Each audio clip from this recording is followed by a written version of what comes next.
Barulho na parte traseira do HB20, ó. Você ouve um barulho que incomoda pra caramba pra quem tá lá no motorista, ó. Tá andando, ó. Tá vendo? O que que ocorre? Eu vou dar uma dica aqui top. Isso aqui enche a paciência. O que que ocorre? Essa parte aqui, ó, ela pega aqui e com o tempo ela cria uma folga. Ó, qual a solução aqui? Uma solução temporária, mas que quase que fica para sempre, ó. Vou mostrar para vocês aqui, ó. Vamos pegar uma fita, tô com a mão só, mas eu vou fazer aqui, tentar fazer para ficar legal aqui para te explicar, ó. Vou pegar uma fita isolante, tá? Vou dar uma pausa aqui.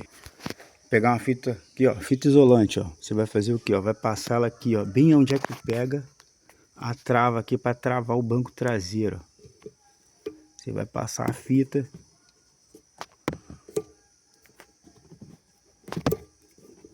Daí umas 2, 3 voltas, dependendo do... Você vai pegar a fita, vai botar ali agora. Pera aí. Aqui, ó, mais um pedacinho de fita. Você vai atrelar ela aqui, ó. Vendo? Aqui onde é que pega a trava ali, ó. Passar uma, duas ou três, vai depender do... Aqui, ó, vai deixar ela bem ajustadinha. E ó a diferença, ó. Depois que travou, olha aqui, ó, não faz mais barulho. Tá vendo? É umas coisinhas que incomodam conforme você utiliza o carro. Encha a paciência, você tá ali dirigindo e tá um barulhinho, parece até que é suspensão, tá vendo?